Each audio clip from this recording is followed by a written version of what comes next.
Well, right, what are you going to do? If you plan on changing your strategy... No! We can't do that! That's right. He's holding Maya hostage. What should I do? That's not something I can answer for you. Mr. Edgeworth? Right. Only you can decide where to go from here. 1 year ago at that time, I treated to understand what a prosecutor was. And that's why I had to leave the prosecutor's office. I felt I couldn't stand in a court of law until I knew what a prosecutor really was. And now, right, it's your turn. My turn? What is this thing called a lawyer? What can you do as one? You must find the answer, and you must find it on your own. I'm a lawyer, but to fight for someone who's clearly a killer? Matt Engarde? That man is really... It doesn't matter who, every person deserves a proper defense and a fair trial. Isn't that the basis for our judicial system? Proper defense? What exactly is that? Is it where a lawyer forcibly and blindly gets an acquittal through shouting and trickery? Ironic that you of all people should say such a thing. Isn't that exactly how you fought for your clients up until now? Well, maybe true, but that's because I believe my clients to be innocent from the bottom of my heart. But if I were to get Engarde an acquittal, that's not a proper defense at all. I became a lawyer because I thought I could save people who were suffering and in pain. But when I look at this mess we're in, I can't even protect the person closest to me. Even if I win the case, I still lose in the end. I just don't know what to do. Right. Would you get a hold of yourself? You've got it all wrong. Huh? We aren't some sort of heroes. We're only human, you and I. You want to save someone? That's something easier said than done, wouldn't you say?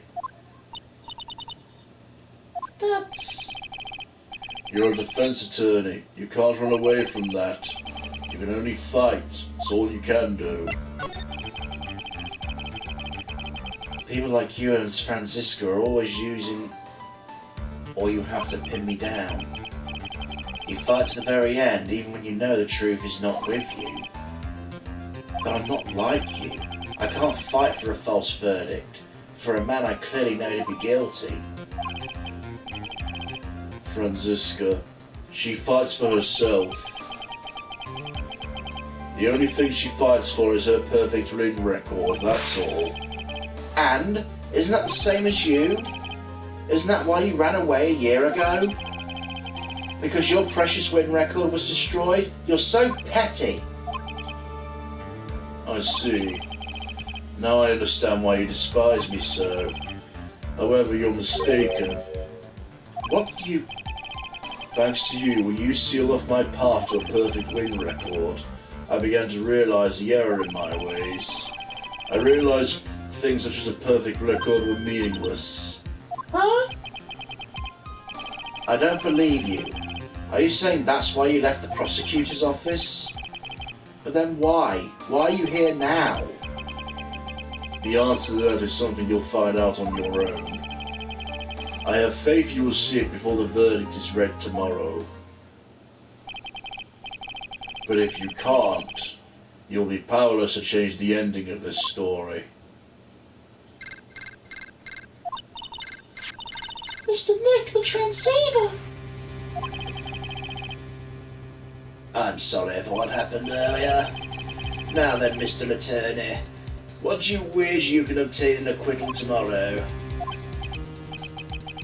My, what is the matter, Mr. Attorney?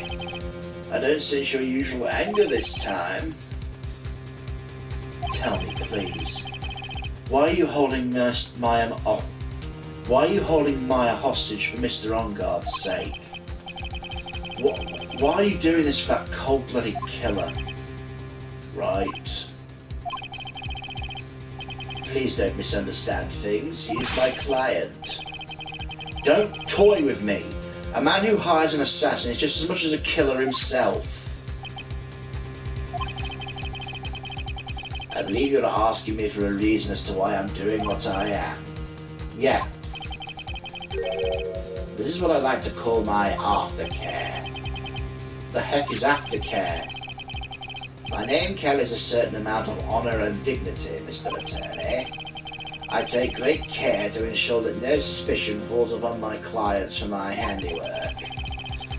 This is what's called client relations, and is part of an assassin's duty. An assassin's duty? We were unlucky this time, and my client was arrested as a suspect. As a result, I did what I had to do to enlist your help, Mr. Attorney, and to ensure you would do everything in your power to the very end. What is your name? I believe I told you once before, however. You did, but my name is the Killer. Shelley the Killer. You're Shelley the Killer? Please keep in mind you don't have as much space to maneuver with me. As a killer, I always finish what I set out to do. If you fail to keep your end of the bargain, Maya, it would be my duty as an assassin to see that she receives a nice long nap.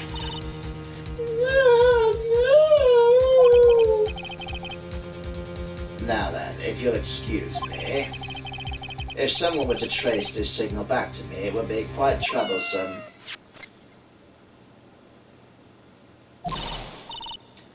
Mr. Maya! Did you hear the cat in that? I don't know what to say. Edgeworth.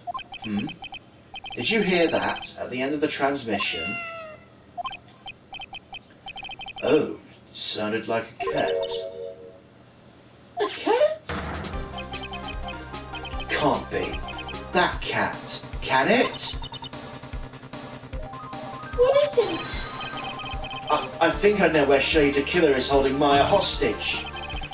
Edgeworth, have all police units head for On Guard Mansion immediately. Alright, you hurry over as well then. Don't lose hope yet, Pearls. The fight's only just begun. Yeah.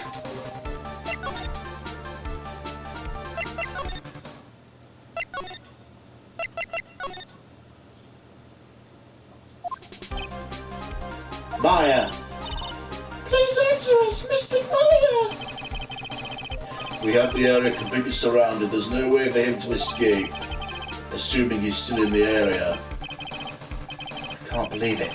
That butler, all this time, he was the killer. He and On Guard were working together all this time.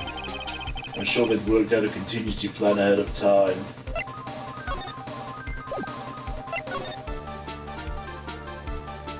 Oh. Oh, it's a figurine of a bear! But there's lots of cuts in it for some reason. A bear? Is that more of a thing for Mr. Coringa? Why would something like this be here? Right, look down. There's a little pet door installed here. I'm sure it's for Shu. Do you think this came through that little door? This door's locked. Well, I'm pretty used to breaking doors down by now. Let's go, Edgeworth.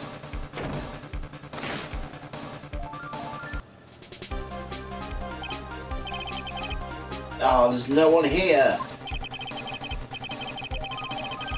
From the looks of this room, I would say this was On Guard's private lounge. Look at this, right? An antenna for sending and receiving radio signals and a VCR. Check inside the deck. If there's a tape, it might be an important piece of evidence. If we're lucky, we'll have the moment the crime was committed recorded on it. I'm sorry, but the tape deck's empty. There's no tape to be found. No. There's no mistake someone used this to record something. It looks like someone took the table looking for an escape with it.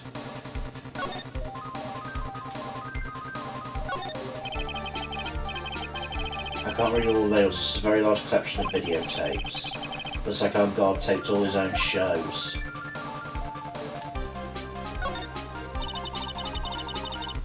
There's a little shoe. There's a little door for shooting this big door. I'm sure Ma used this door to shut this out here. I'm sure it was her. Every time you give me some piece of evidence, it's always the most crucial piece. This time too, I'm sure. On God's computer. Maya, why couldn't you have used this to get help? Mr. Nick, where's the power switch? Oh, I get it. So that's what happened. She couldn't find the power switch. Oops. It's a VCR antenna. The footage from that spy camera took at the scene of the crime was beamed here and recorded on tape. Well, we have the tape. It would be really helpful. A huge television and speakers loom largely here. I'm sure if Maya saw this, she'd say, I would die a happy samurai fan if I could see the Nicholas Samurai on TV like this. Yeah, that's what she'd say. I can't believe I just made a joke about Maya, all things considered. What a spacious sofa. I bet 10 pearls would fit on here. I don't think 10 of me would fit, Mr. Nick. It's a very small table. I bet we could barely squeeze 3 pearls on it. Anything but the fucking metric system, huh? But I wouldn't sit on a table to begin with, Mr. Nick.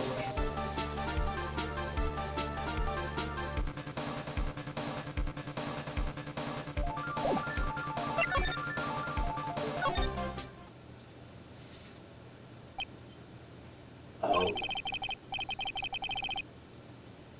We searched all over, it looks like he got away. I'm sorry. Looks like he slipped out of our grasp this time. Now we've lost our only lead. Don't give up yet. That little girl is looking for you to be her pillar. Yeah, you're right. We're close, I can tell. We've already set up checkpoints around every route leading to this district. Leave the rest to us. Maya.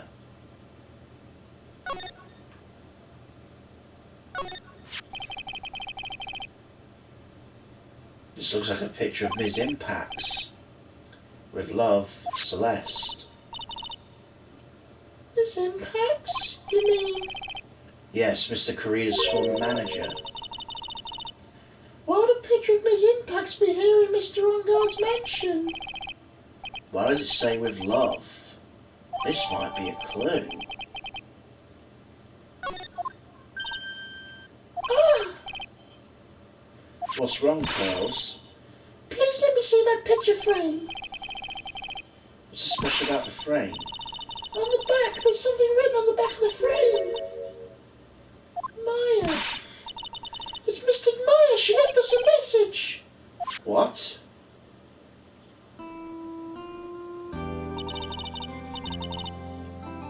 I thought you'd come. I knew you would.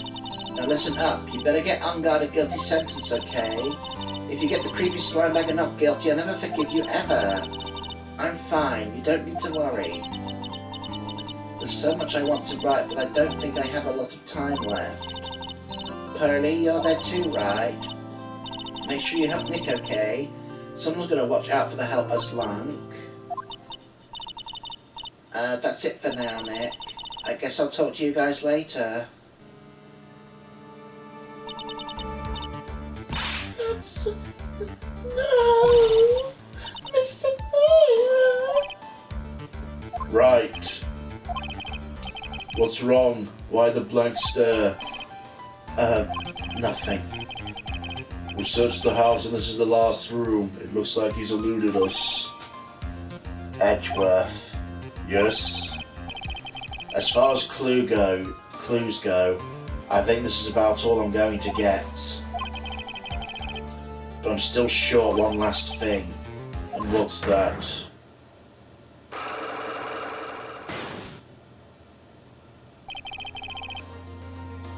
Ms. Andrews' sight lock. If I could just find out what secret she's holding, I think I stand a chance in court tomorrow. To blow this case wide open and expose the truth. I think I know what you're thinking. I'll contact the detention center. Thanks, Edgeworth. Well, let's go, Pearls. It's time to open that last lock.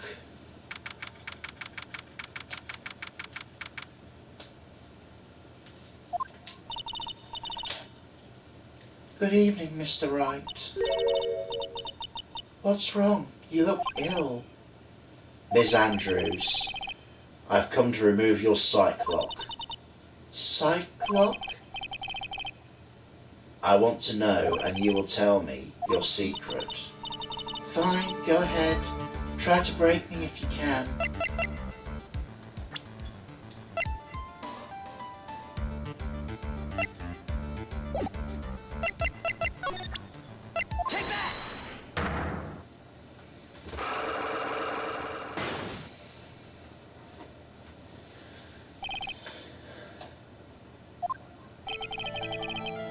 Can you please tell me why you framed Mr. Ungar for the murder? I already told you countless times I thought Matt was the killer. I know you have a personal reason to dislike Mr. Ungard. Ms. Andrews, you may think I didn't hear it, but I know you said something earlier. You said revenge. So you're saying I was taking my revenge out on Matt and that's why? What an absurd idea. I don't have anything I want to take revenge for. Ms. Andrews, a woman who lives by being dependent on other people.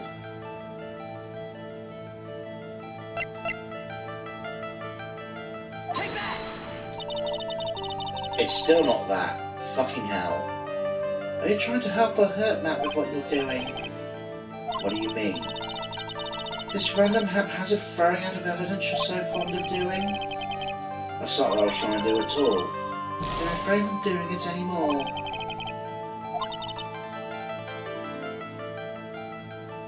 So you said I was taking my revenge out on Matt and that's why? What an absurd idea. I don't have anything I want to take revenge for.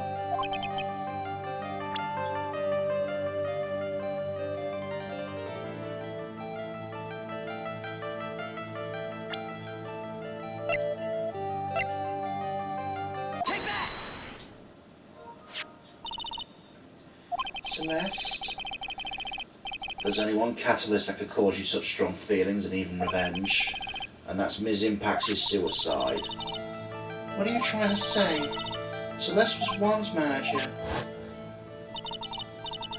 On top of that, the one who hid her suicide note was also Juan. What does that have to do with Matt? You're right, you haven't mentioned him yet. But for you to hate Mr. Ongard, it would mean that he must have had some relation to Ms. Impax and her suicide. Do you explain this relation between Miss Celeste and Matt?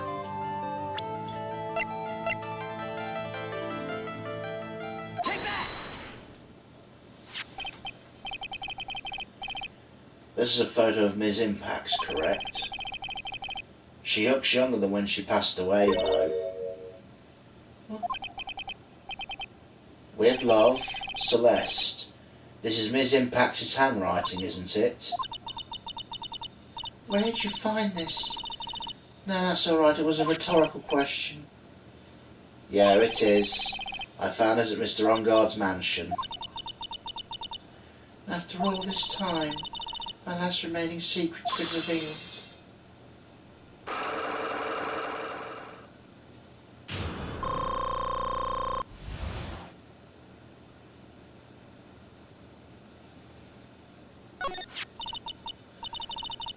Celeste was supposed to get married to Juan. But I heard it didn't work out. Because Mr. Correa didn't want to get married to her anymore, right? Yeah. Yes, because of Matt. Because of Mr. Ongard? What do you mean? I think I can see where this is going.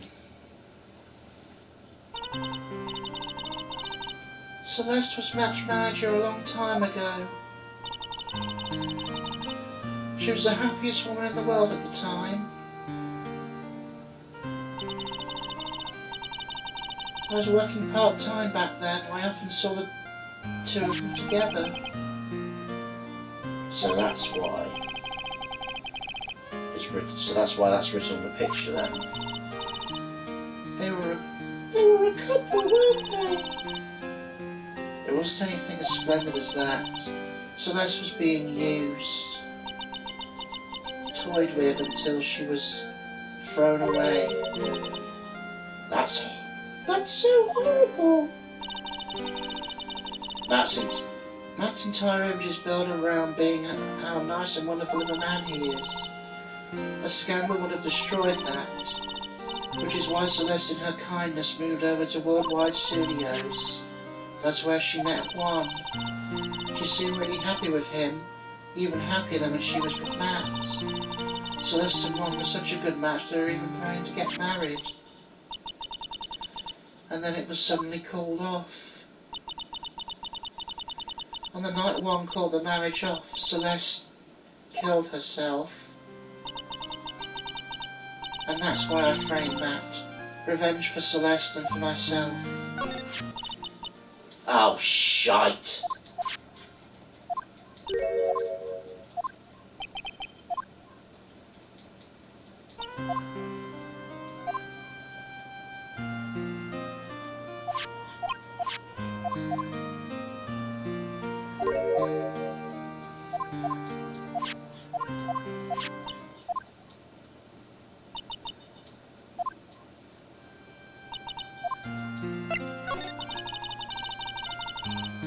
I'm sure even you can guess why Juan called the wedding off, right? Matt confessed to Juan about his relationship with Celeste.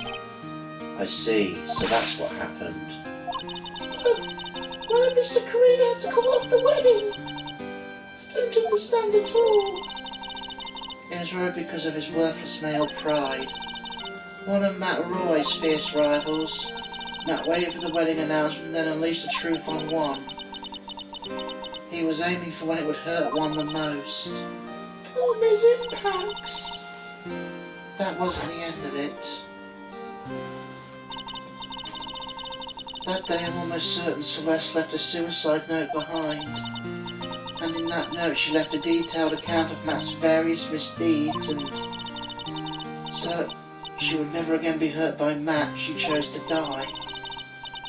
Then when Matt discovered her body, he hid her note.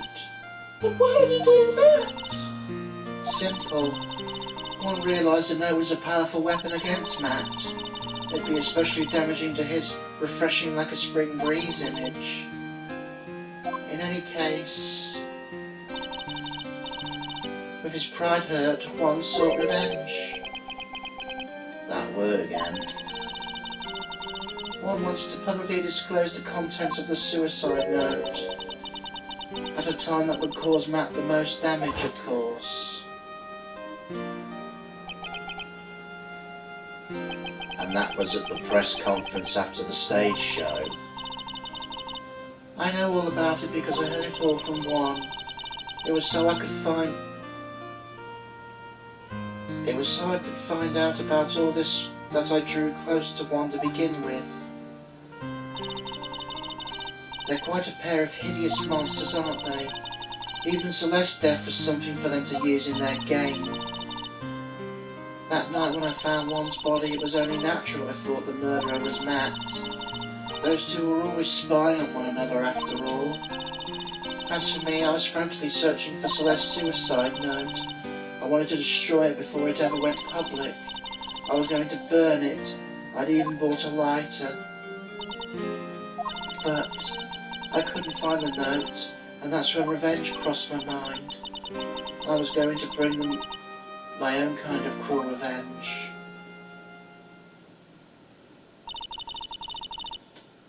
Celeste was killed by those two monsters, so when I stabbed Juan's body with that knife, I didn't feel a single shred of guilt. And that's all I have to say. Well, Mr. Wright, even knowing all this, you're still going to help that man? I'm a lawyer. I see. What a foul profession. Thank you very much for your time and talking with me. It was no big deal. I couldn't sleep anyway. I can't sleep either.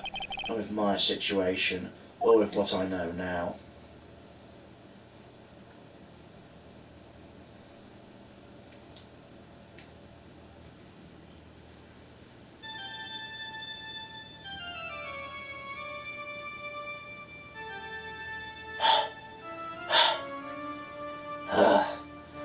How'd I get into this mess?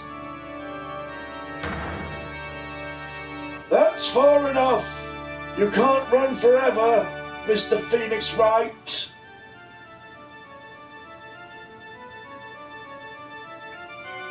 What have I done wrong? I could not allow you to go on like this. But I'm just a simple defense attorney. Silence! You are no longer worthy of your title!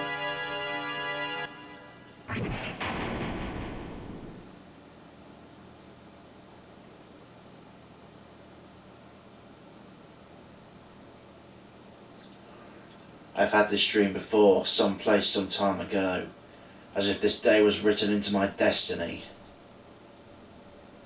Today I stand in court as a lawyer, to prove a killer innocent.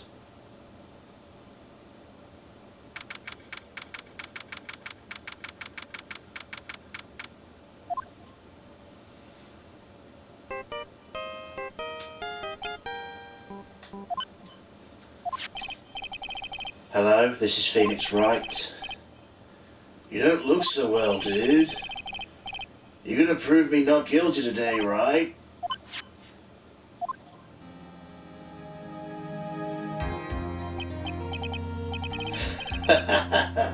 If you please, Mr. Lawyer. Remember, it's not just me, your precious friend's life's riding on today's verdict too.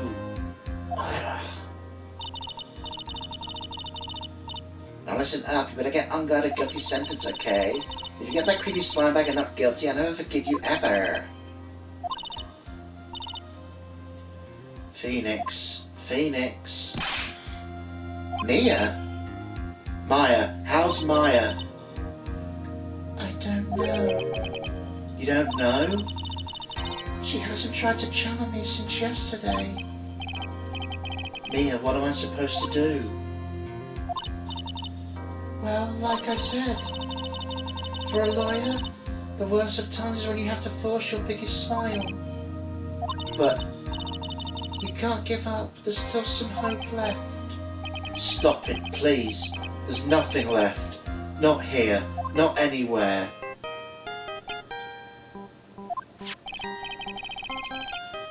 If it's that accursed on guard again, will you leave me alone? Don't call me anymore, I mean it. You're really mean, pal. Oh, Gumshoe, I'm really sorry. Where are you? They let me join the investigation team and we're chasing after the killer, pal. You have some sort of lead? Sorry, but right now we've got 0 leads on the guy. We're not going to give up. Gumshoe, until the trial's over, until the verdict's handed down, we're going to do everything we can to find the killer. If we can get Maya out, you can get on guard the guilty verdict he deserves, pal. That's true. I could do that if they find Maya first. You got that? Got to do whatever you can to make the trial last longer. I have to make the trial last longer? If you got Mr. Edgeworth everything you got, you two can draw it out. Oh, now I get it. I believe in you, pal. You, Mr. Edgeworth, can do it. So, believe in us. We're going to give it all we got, just like you. Got it. Thanks, Gumshoe. Hey, Phoenix. You understand now, don't you? You have something money will never be able to buy. Friendship. It's the strongest weapon in the world and you have it in abundance. Yeah. Looks like we're coming to the end. I have to make the trial last as long as I can. Gumshoe will come through, I know it.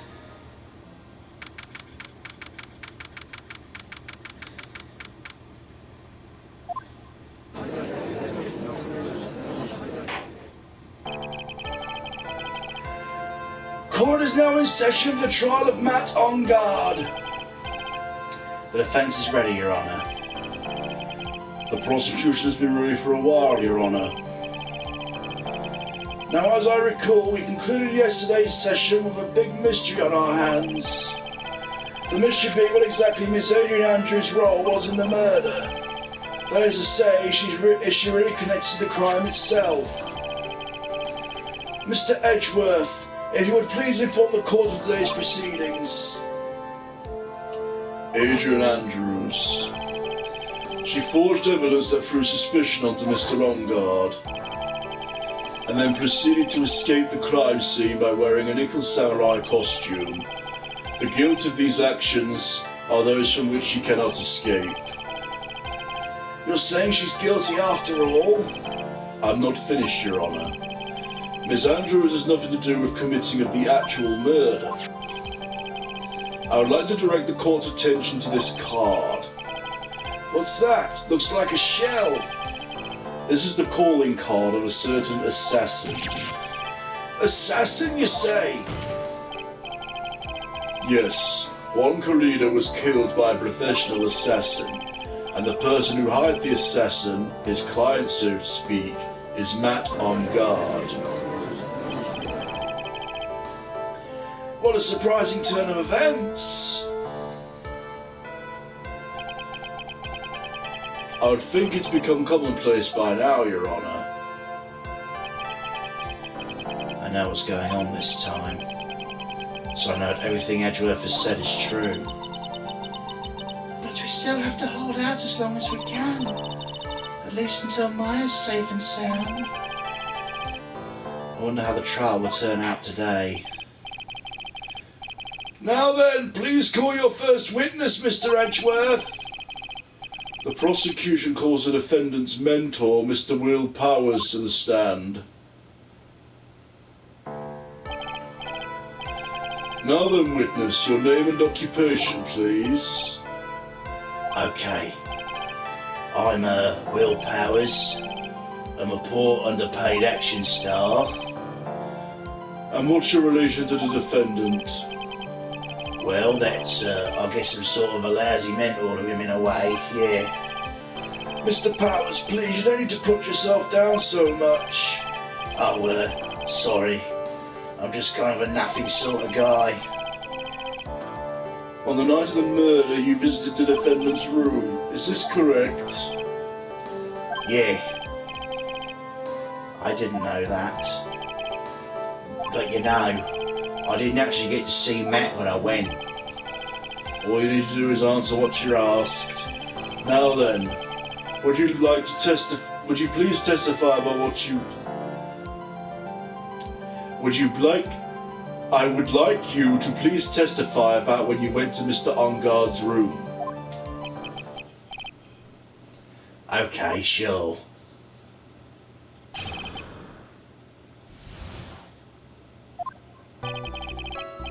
After the awards ceremony, I went by myself to Matt's room. Matt was standing there in front of his room, still in his nickel samurai costume. He was talking with someone. At first I thought it was the bellboy. I watched the two of them for a while, but then I gave up and went back. I had guests with me that night and I couldn't make them wait for me.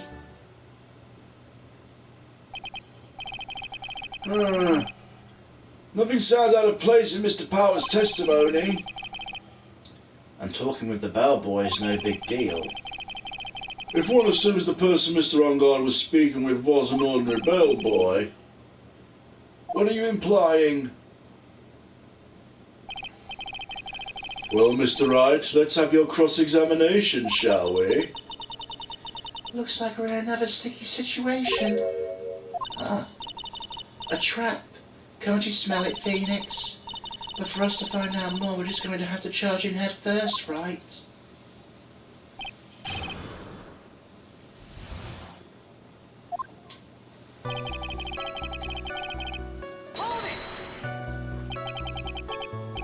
The defendant's room? Why'd you go there? Well, I'm his mentor, like a big brother sort of, and I wanted to say congrats. What's wrong? Why'd you stop? Mr. Wright. What is it? You're gonna try and trick me into a corner, aren't you? Huh? I know I'm just a poor underpaid action star, but I'm not the killer. No one said you were, Mr. Powers. No, please don't trick me. Every time you do your lawyer thing, the witness suddenly turns into the bad guy. Every time? Witness, I will personally talk to the defense at a later time. So for now, please kindly cooperate to continue with your testimony. Sorry. You went to the defendant's room and then... Hey, wait a minute. How did I suddenly turn into the bad guy here?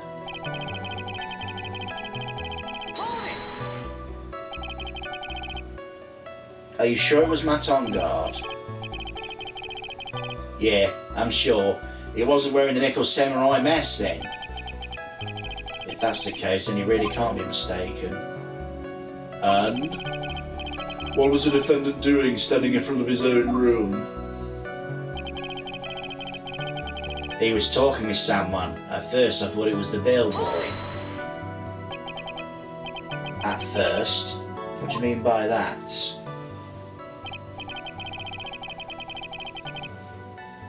Well, he was in a bellboyish uniform and had a bottle of juice on the tray. Sounds like an ordinary bellboy to me. Yeah, but I didn't think he was a normal bellboy. Why do you think that?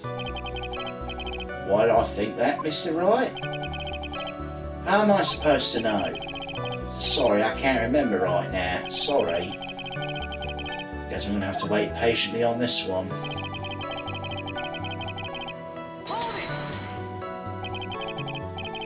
You saw the two of them, the bellboy and the defendant together, correct? Yeah, the bellboy just wanted to say congrats. Now, while you were watching the two of them, did you notice anything strange? I did feel something weird. I think it was because Matt, he gave the bellboy a tip. A tip? That's a perfectly normal thing to do. So how long did you watch the two of them? Not more than a minute or two, I think.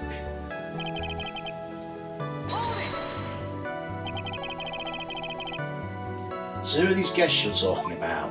Phoenix? You guys, of course. You, Maya, and Little Pearl. I thought it would be really rude, since I invited you guys if I disappeared on you. I went back to my seat pretty soon after seeing Matt in the hallway. This is like squeezing water from a stone. It's probably pointless to press further. Do you remember this incident? Did Mr. Powers leave his seat that night?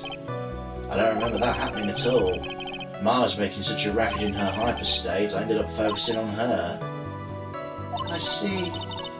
In any case, from his story, he probably wasn't gone for very long.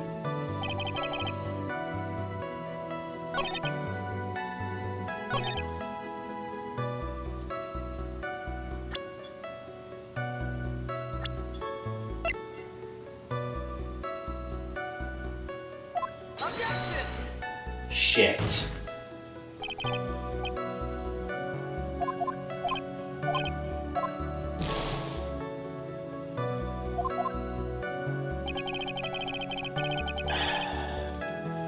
Okay, how in the ever-loving fuck do I tackle this?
Actually, Mr. Powers, only a few minutes ago you stated I did feel something weird, so I have to go back and repress something? That's new.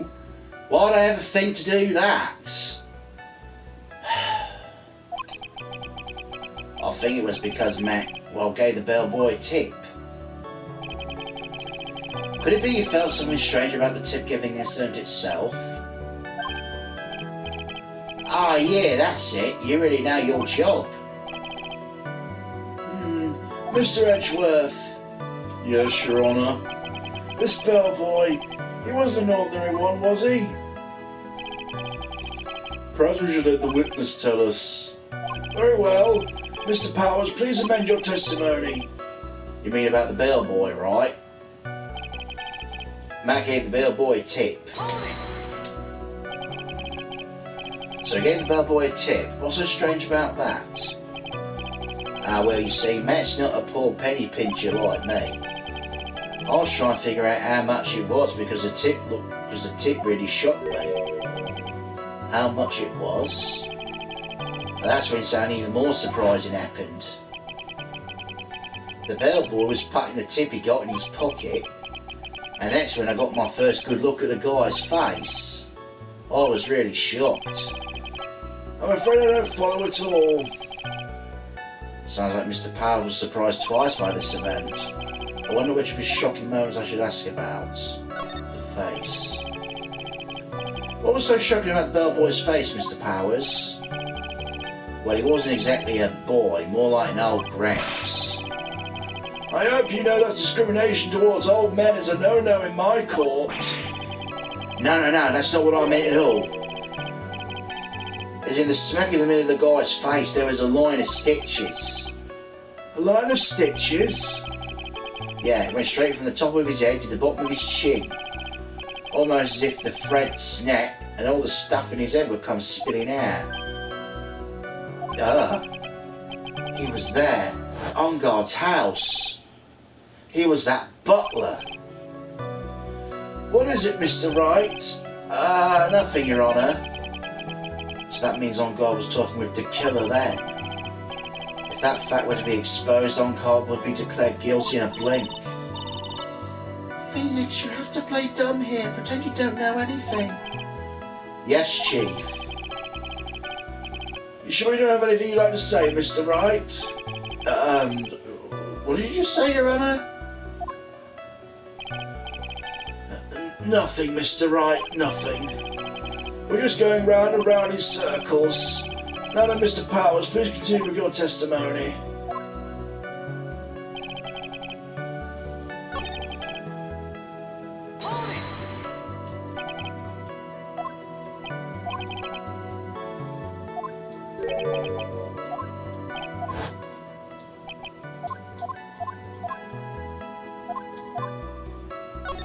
Oh, shit!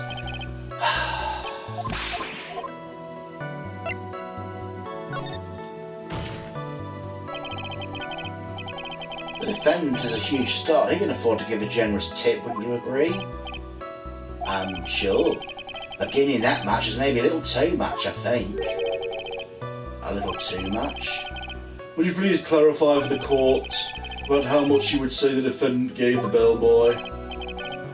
Honestly, I don't know. I can't even begin to guess. Why is that? Because he gave the bellboy a really, really fat roll of cash. A roll of cash? Wow, how interesting. That certainly was a very generous tip, wasn't it? A very fat roll of cash. That can hardly be called a tip, Your Honour. The judges begin to look awfully suspicious of us. Wait and see. There's nothing I can really object to here. I mean, who can argue that a fat roll of money isn't really odd? So supposing the roll of cash was not a tip, then what was it? Payment, Your Honour. Payment? Isn't it obvious? For the murder of Mr. Juan Corrida. Then, the bellboy the witness saw? Yes, he was the assassin.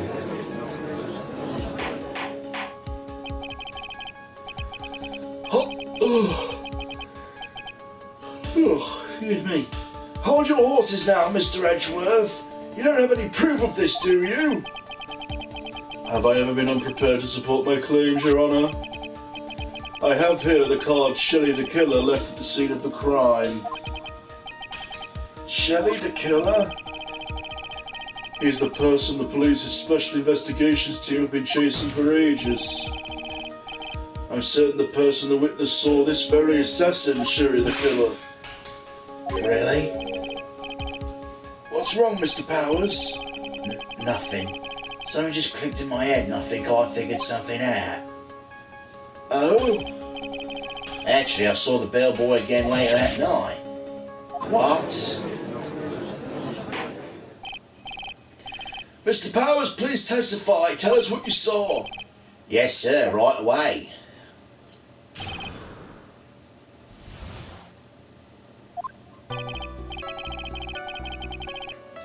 This time I was in that hallway because I had to go to the bathroom. And that's when the bellboy I saw earlier came out of the room. Of course, when I say room, I mean Juan Corrida's room. Now I think about it, the bellboy did seem kind of out of place. Yeah, he had to be the assassin, I'm sure of it. I mean... Thank you very much, that's all we need for now. Huh? But I'm not done, there's still more.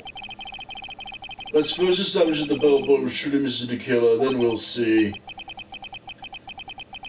So the bellboy came out of the victim's room. If that bellboy really was the assassin, I think the answer's fairly obvious. That would be correct, Your Honour. Well, Mr. Wright, I believe it's your turn to entertain and make us laugh. Ha, ha, ha, ha. This is no laughing matter.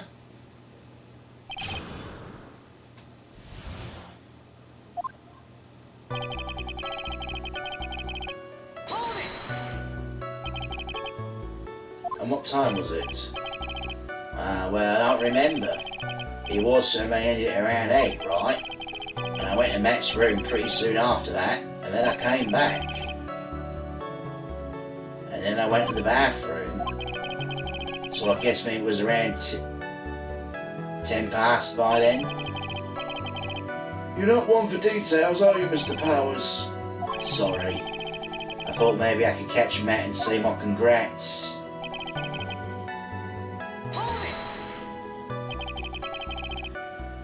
Are you sure it was the same bellboy? Yeah. And how can you tell? All the bellboys wear the same uniform after all. But you see, well, he had those stitches in his face. So I'm sure it's the same guy who was talking with Matt. So which room did the bellboy come out of? The victim's room, huh? Yeah, the one with all the really pretty flowers and teddy bears. It was one's room, alright. Words cannot describe how screwed I am. Let's continue with the testimony, shall we?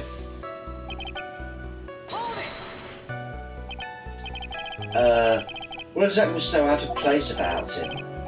Right, insipid grin. Maybe because I have no idea what damaging thing he's going to say next. Well, the bellboy was empty-handed. Empty-handed? The bellboy was one of them room service type people, right? But he weren't pushing a cart and he weren't holding a tray either. I'd call that a little strange too, wouldn't you? I agree that's a bit strange, Mr. Powers. Is it really that unusual for a bellboy to be empty-handed? What should I do? Should I let Mr. Powers' testimony slide, or try to pull a fast one? There's nothing strange or unusual about an empty-handed bellboy. But there really is. There really isn't. If you two are done being school children, bellboys are for room service. There's no reason for them to be empty-handed ever. Your Honour, I asked the witness' previous statement be supplanted with this new one. Edgeworth, are you going to do whatever you can to make the bellboy look suspicious? I see. Very well. This court recognises and grants the prosecution's request. Mr. Powers, if you could amend your testimony, please. Yes, sir. I thought it was kind of strange for a bellboy to come out of a guest room empty-handed. So you're saying that it's suspicious for him to be empty-handed? Yeah, really suspicious. I mean, when I first saw the bellboy, he was holding a tray in his hand, and there was a bottle of juice and a wine glass on it. Juice? What juice was it? Pretty sure it was tomato juice. Could he come up with some sort of reason why he'd come out empty-handed? Some sort of proof? I think we can dodge the bullet on this one for now. Proof, huh? Sounds like another job for the court record.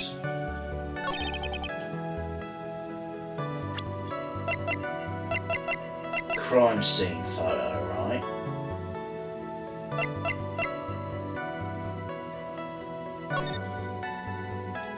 Yep, there's the juice right there. Mr. Powers. Yeah? You're easily influenced by other people's words, aren't you? As soon as you heard the bellboy might have been the killer, you got caught up in believing it must be true. But isn't he really suspicious? He got all those stitches and...